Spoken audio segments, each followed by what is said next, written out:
नक्सलियों के खिलाफ लड़ाई लड़ने वाले सहायक पुलिस आज अपने हक की लड़ाई को लेकर खुद आंदोलन कर रहे हैं। दरअसल ये तस्वीर है राजधानी रांची के ऐतिहासिक मोरहाबादी मैदान का। हम अपने सहयोगी से कहेंगे कि सबसे पहले वो तस्वीर दिखाएं कि किस तरह से मोरहाबादी मैदान में 2500 की संख्या में राज्य के अनेक जिलों से, यानी जो नक्सल प्रभावित ज़िले हैं, वहाँ से ये तमाम सहायक पुलिसकर्मी, जो महिला पुलिसकर्मी हैं और जो पुरुष पुलिसकर्मी हैं, वो यहाँ पहुँच चुके हैं। इनका आंदोलन भी लगातार जारी है, लेकिन आंदोलन के लिए इन्होंने इस बार मुकम्मल व्यवस्था की है। आप ये देख सकते हैं कि छोटे छोटे टेंट बनाए गए हैं। हालांकि पुलिस जहाँ कहीं भी जाती है अपनी ड्यूटी के लिए तो वहाँ उन्हें तंबू में रहना पड़ता है, इसलिए उनको अभ्यास पहले से है। लेकिन इस बार जो इनका आंदोलन है वो धारदार होने वाला है, यानी जिस तरह से इनके दावे हैं कि आर या पार की लड़ाई लड़ने हम लोग यहाँ पहुँचे हैं, ऐसे में देख सकते हैं कि 25 से 30 ऐसे तंबू बनाए गए हैं जिसमें विभिन्न जिलों के जो पुलिसकर्मी हैं वो यहाँ पहुँचे हुए हैं और अपने आंदोलन को आगे बढ़ा रहे हैं। आप अभी भी देख सकते हैं कि कई पुलिसकर्मी तंबू तैयार करने में जुटे हुए हैं, ताकि जो बरसात का समय है, अगर बारिश होती भी है तो वो अपने आंदोलन को आगे बढ़ाते रहे। आप देख सकते हैं छोटे छोटे बच्चे भी हैं महिलाओं के साथ। लगातार ये 3 वर्षों से अपना ड्यूटी करते हुए अपना काम कर रहे हैं, बच्चे का भी परवरिश कर रहे हैं, परिवार को भी देख रहे हैं। लेकिन अब इनके सामने चुनौती ये है कि जिस तरह से महंगाई बढ़ती जा रही है, ऐसे में अब इनका परिवार नहीं चल रहा, तो अब इनके सामने कोई विकल्प नहीं बचता है इस आंदोलन के सिवा। और इसीलिए सैकड़ों की संख्या में जो यहाँ पुलिस के जवान हैं वो पहुँच चुके हैं और उनका साफ तौर पर कहना है कि अब 10,000 रुपये में इनका परिवार नहीं चलेगा। सरकार या तो इन्हें सीधी नियुक्ति दे दे या फिर इन्हें मुक्त कर दे। दीदी ये बताइए, आप लोग खूंटी सबसे राज्य में नक्सल प्रभावित जिला है, खूंटी में आप लोग की ड्यूटी है? हाँ। क्या आप लोगों को कभी नक्सल मूवमेंट में या नक्सल के खिलाफ जो लड़ाई हुई है उसमें शामिल होना पड़ा है? शामिल तो नहीं हुए हैं, बस कभी कभार जैसे कि गश्ती वगैरह में लेके चले जाते हैं हम लोग को। जैसे अफीम वगैरह हम लोग तोड़ने ओड़ने का जो भी काम होता है तो इधर उधर लेके ही जाते हैं हम लोग सहायक पुलिस को। कितना मुश्किल हो रहा है 10,000 में ज़िंदगी बिताना? बहुत मुश्किल हो रहा है, इसलिए तो आए हैं हम लोग। सरकार हम लोग की फरियाद कुछ सुने और हम लोग की तरफ कुछ ध्यान दे। पिछले बार आए थे तो सोचे थे कि आगे भी हम लोग के लिए कुछ होगा, लेकिन 1 साल हो गया, बीत गया, लेकिन अभी तक हम लोग के प्रति कुछ रवैया नहीं है सरकार का। हम लोग की स्थिति दयनीय हो गई, इसलिए फिर से हम लोग को आना पड़ा यहाँ। कितने लोग हैं आपके परिवार में? परिवार में है 7-5-8 लोग जैसे हैं हम लोग। तो फिर उनका तो भोजन भी इस रुपए से नहीं होगा? हाँ, नहीं हो पाता है। सब अलग अलग थोड़ा बहुत कर लेते हैं, खेती बाड़ी है, इससे थोड़ा बहुत निकल जाता है।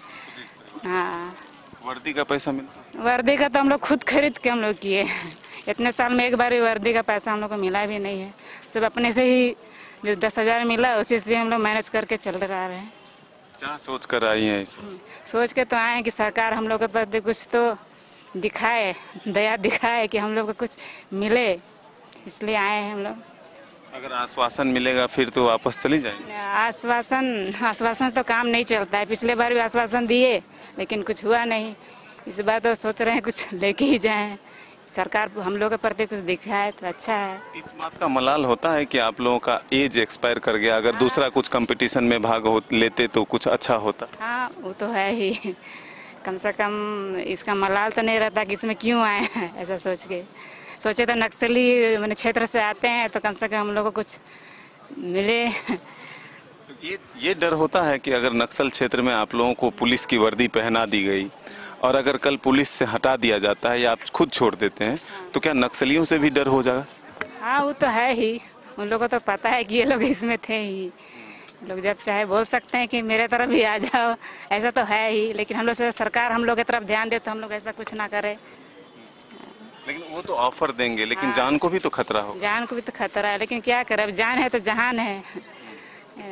इतना नक्सलियों के बीच में हम लोग रह रहे हैं, सरकार का सहयोग कर रहे हैं, लेकिन सरकार हम लोग के प्रति कुछ सहयोग ही नहीं कर रही है। अभी तक क्या कोई नक्सली आप लोगों को ये कहा है कि जितना कम पैसा मिलता है तो इधर अभी ही तक तो कुछ तो नहीं कहा है, नहीं। नहीं कहा है। और भी कितने लोग आए हैं खूंटी साहब? हम लोग टोटल हैं 171 लोग हैं टोटल, तो जितना है इतना दिख रहा है। महिला कितना होगा? महिला यही 50-55 होंगे। बिल्कुल देख सकते हैं आप, जो छोटे छोटे बच्चे हैं यहाँ पर वो महिलाओं के साथ है।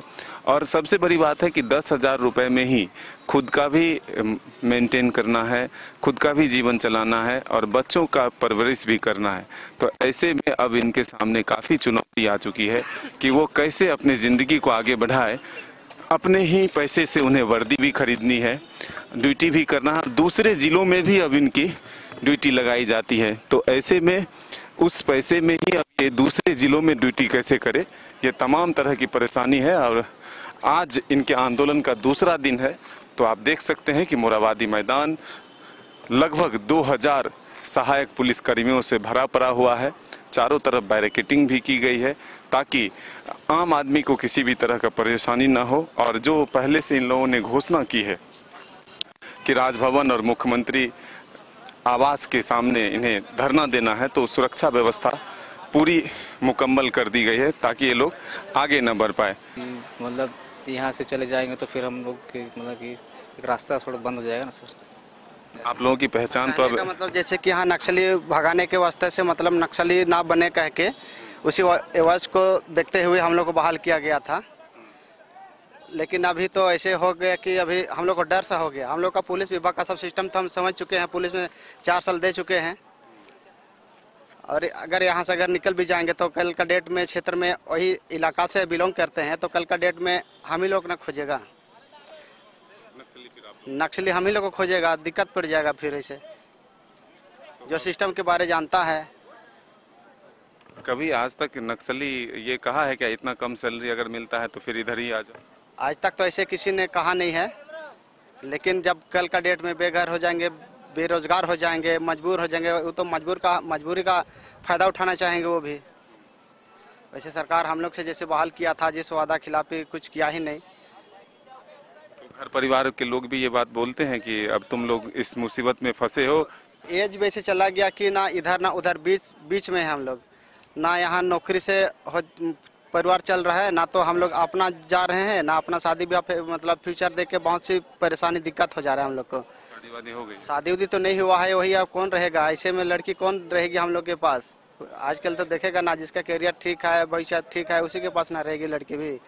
तो अभी इस नौकरी को करने से शादी भी नहीं हो रही है?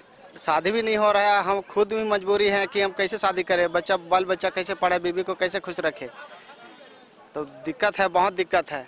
हौसले बुलंद हैं, जो सहायक पुलिसकर्मी हैं उनके हौसले बुलंद हैं और उनका साफ तौर पर कहना है कि अगर सरकार हमारी बातें नहीं मानती है तो विवश होकर हमें ये नौकरी छोड़नी पड़ेगी और फिर नक्सलियों का दबाव हमारे ऊपर होगा, क्योंकि पुलिस के सारे सिस्टम हमने समझ रखा है और इसीलिए पुलिस हमें आमंत्रित भी करेगी अपने सहयोग के लिए। ऐसे में एक बड़ा खतरा सरकार के लिए भी होगा, पुलिस प्रशासन के लिए भी होगा। कैमरा पर्सन संजय के साथ Madan Singh, news bye scope, Ranchi.